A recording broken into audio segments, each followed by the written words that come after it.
One clean shot, lights out. That's the brutally beautiful thing about this sport. It doesn't matter how good you are, how long you've trained, or how many championships you've won. One punch changes everything. These are the 10 knockouts that stop time. Number 10, Chuck Liddell versus Randy Couture, UFC 52, April 16, 2005, Las Vegas, Nevada. Couture had already beaten Liddell once. He had taken him down, ground him out, mounted him, and forced the stoppage. The narrative was clear. Wrestling beats striking. Couture beats Liddell. End of story. Liddell disagreed. At UFC 52, the two coaches from the Ultimate Fighter's first season met again for the light heavyweight title. Couture lunged forward for a takedown, the same strategy that had worked the first time. Liddell sprawled, countered, and fired a devastating overhand right that connected flush on Couture's jaw. Couture crashed face first to the canvas, unconscious at 2 minutes and 6 seconds of round one. That knockout didn't just end a fight, it rewrote the rulebook on how elite strikers could defend against elite wrestlers.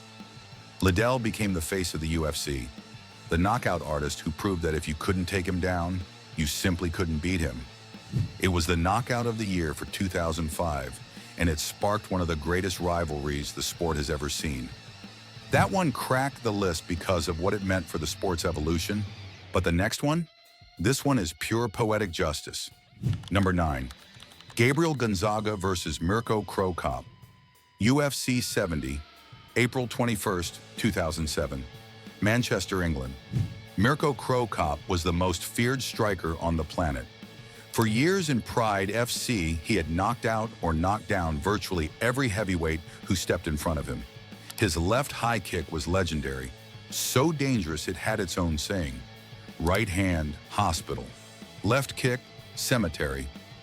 He came to the UFC fresh off a first-round knockout in his debut and entered UFC 70 as a heavy favorite in a heavyweight title eliminator against Brazilian grappler Gabriel Gonzaga. Nobody gave Gonzaga a shot. This was supposed to be Cro Cop's coronation. Instead, Gonzaga spent nearly 5 minutes absorbing punishment, studying Cro Cop's patterns, and waiting. At 4 minutes and 51 seconds into round one, he wound up and launched a right high kick directly at Cro Cop's skull. Perfect contact. The man who had made an entire career out of that exact same weapon got knocked out cold by his own medicine. Cro Cop went down face first. The arena in Manchester went silent. The most feared striker in heavyweight history had been beaten by his own technique. The irony was so complete and so brutal that the sport is still talking about it almost 2 decades later. From poetic justice to a knockout that turned a dusty gym technique into a weapon the entire sport had to learn. Number 8, Edson Barbosa versus Terry Atim, UFC 142, January 14, 2012, Rio de Janeiro, Brazil. Nobody had ever finished a UFC fight with a spinning wheel kick, not once. The technique existed in the striking arts, but throwing it in a live cage fight against a trained professional was considered fantasy. Highlight reel stuff. Something you drill on a bag and never actually use in a real fight. Edson Barbosa did not care. For 2 rounds, he and Atim traded in a closely contested kickboxing battle. Then late in the 3rd round, Barbosa planted his foot, coiled his entire body, and launched a perfect spinning wheel kick, driving his right heel directly into Atim's jaw at full rotational velocity. What happened next looked like someone had cut Atim's power cord. He didn't collapse. He stiffened completely and toppled over like a falling tree, unconscious before his body hit the canvas. The hometown crowd in Rio exploded. It was the first spinning wheel kick knockout in UFC history and earned Knockout of the Year for 2012. Just like Anderson Silva did with the front kick the year before, Barbosa took a technique fighters had been afraid to use in a real fight and made the entire sport take notice. Speaking of Anderson Silva and front kicks, here he is. Number 7, Anderson Silva versus Vitor Belfort, UFC 126, February 5, 2011, Las Vegas, Nevada. Anderson Silva was riding a 14-fight UFC winning streak. He was already a myth, standing in front of dangerous fighters, hands completely dropped, daring them to swing. Vitor Belfort, former champion with some of the fastest hands in UFC history, was the perfect villain for this story. Silva did his thing early, hands low, freezing Belfort with false distance and maddening head movement. Then at 3 minutes and 25 seconds into round 1, with no warning sign whatsoever, no hip shift, no shoulder dip, he chambered his knee and extended his leg straight up the center line. The ball of his foot connected flush on Belfort's chin through the blind spot between his eyes.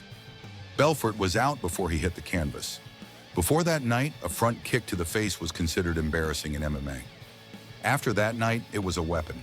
Silva didn't just win a fight. He permanently reopened a door the sport had slammed shut. From one technique that changed MMA forever to the fastest knockout that ever happened. Number 6, Jorge Masvidal versus Ben Askren.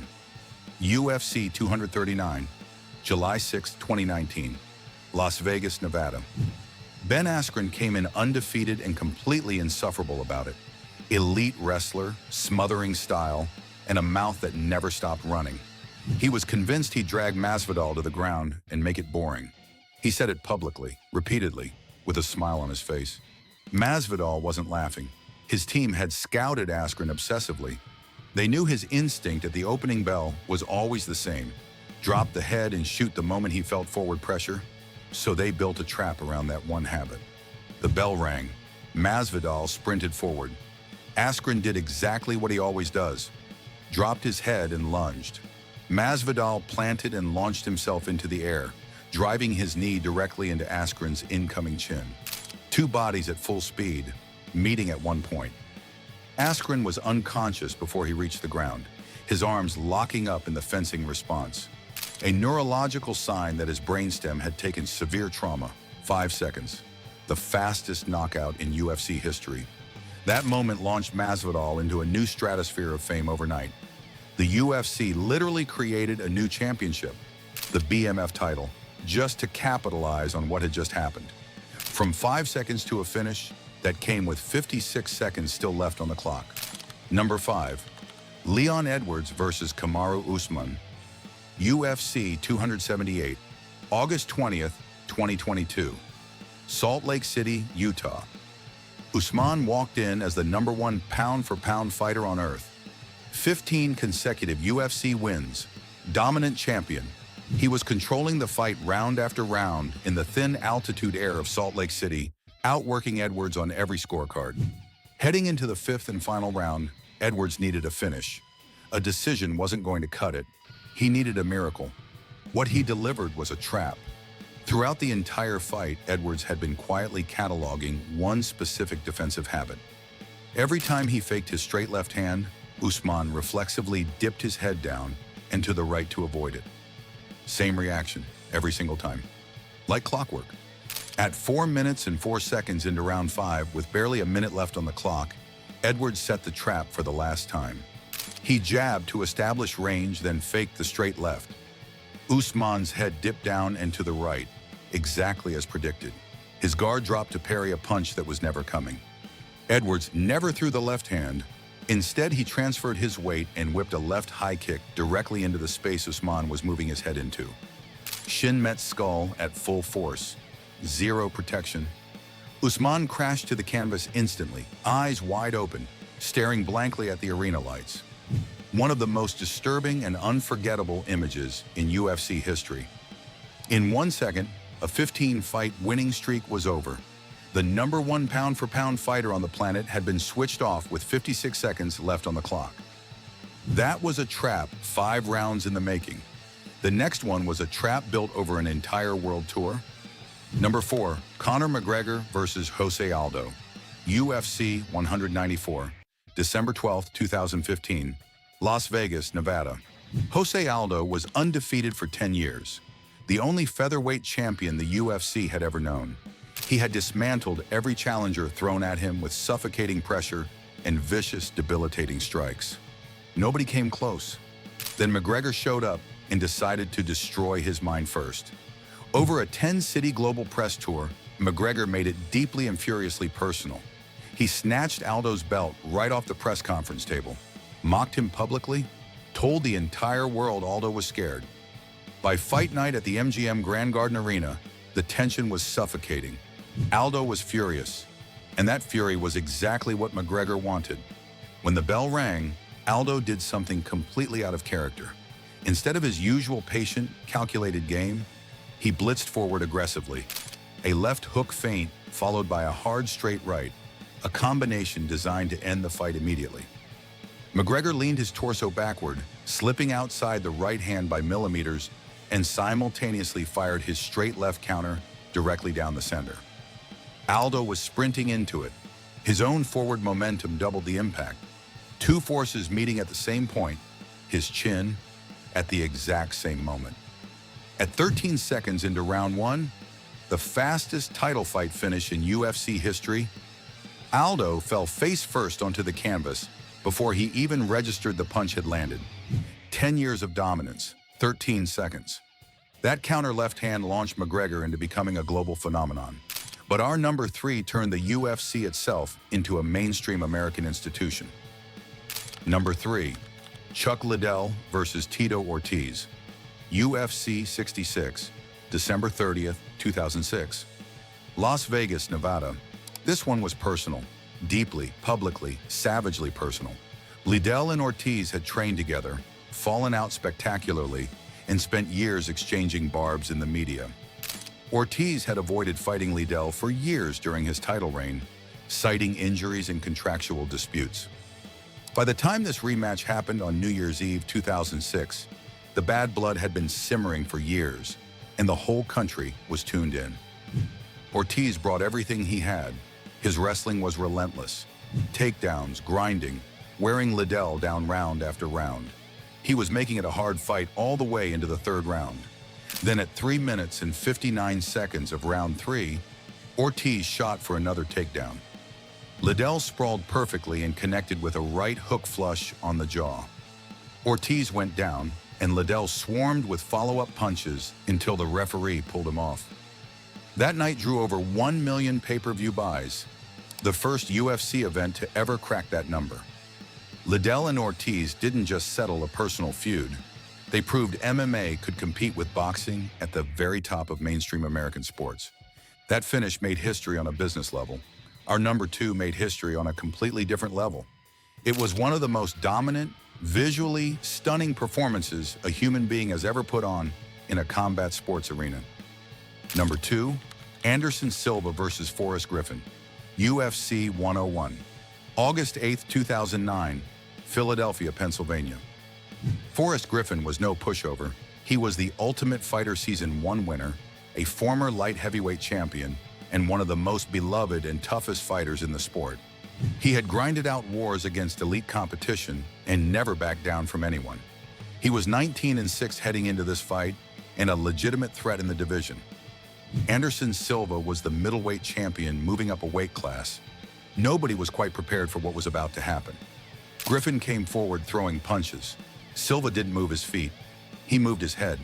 Every single punch Griffin threw found nothing but air. It was like watching a man try to punch smoke. Silva's head movement was so complete, so fluid, so impossibly timed that Griffin looked genuinely confused. Throwing shot after shot while Silva drifted and slipped without taking a single meaningful strike. Then at 3 minutes and 23 seconds into round one, Silva backed up along the cage, lured Griffin into rushing forward, slipped his final punch, and fired a straight left that connected flush on the chin. One shot.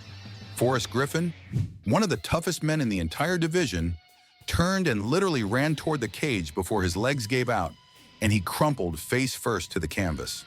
The image of Griffin running and then collapsing became one of the most replayed moments in UFC history. Not just because of the knockout, but because of what it said about the gap between a great fighter and the greatest fighter alive. Silva won Knockout of the Year for 2009 and cemented his status as the undisputed best pound-for-pound fighter on the planet. That was a masterpiece. But our number one is something the sport had never seen before and may never see again. Number one, Max Holloway versus Justin Gaethje, UFC 300, April 13th, 2024. Las Vegas, Nevada. Justin Gaethje was the reigning BMF champion, one of the most destructive, bone-crushing lightweights in the history of the sport. Max Holloway, naturally a featherweight, was moving up in weight to challenge him. Most analysts genuinely feared for Holloway's health. Gaethje's power advantage at 155 pounds seemed like an insurmountable problem. Holloway didn't get the memo. For 24 minutes and 50 seconds, Holloway put on an absolute masterclass. He shattered Gaethje's nose early with a spinning back kick, maintained a relentless pace of significant strikes, and controlled the fight so thoroughly that heading into the final seconds of round 5, every single judge had Holloway winning comfortably. The decision was already his. All he had to do was survive 10 more seconds and walk out champion. What he did instead will never be forgotten. With exactly 10 seconds left on the clock, Holloway looked directly at Gaethje and pointed to the center of the octagon. He was calling his shot, inviting one of the most lethal knockout artists in human history to forget defense completely and just throw hands until the horn. Gaethje, embodying everything the BMF title stands for, immediately obliged. Both men planted their feet in the dead center of the cage and started throwing wild hooks at maximum velocity, pure chaos. And then, at 4 minutes and 59 seconds of round 5, with literally 1 second remaining, Holloway slipped inside a wide looping right hook from Gaethje and delivered a devastating overhand right flush on the jaw. Gaethje's lights went out instantly. He collapsed face first to the canvas, completely unconscious, with 1 second left in the fight. The arena erupted like nothing the UFC had ever seen. Daniel Cormier at the commentary desk was openly weeping. Fellow fighters watching backstage were losing their minds. Holloway walked away with $600,000 in bonuses and cemented himself as an undisputed all-time great. But more than the money, more than the belt, more than the bonuses, it was that single image of Holloway pointing to the center of the cage that will live forever. In a sport built on calculated strategy and survival instinct, Max Holloway chose something else entirely. He chose legacy. And that is why this is the greatest knockout in UFC history. And that right there is number 1. 20 knockouts. 20 moments where everything stopped and the entire sport changed in an instant. If you've watched MMA for years or you just found this channel today, you already know. Nothing in combat sports hits like a clean knockout landing at the perfect moment. Drop a comment below. Tell me which knockout on this list gave you chills. Tell me which one you think I missed. If you want more breakdowns, more fight history, and more moments that remind you exactly why we love this sport, hit that subscribe button right now. New video dropping soon, and trust me, you don't want to miss it.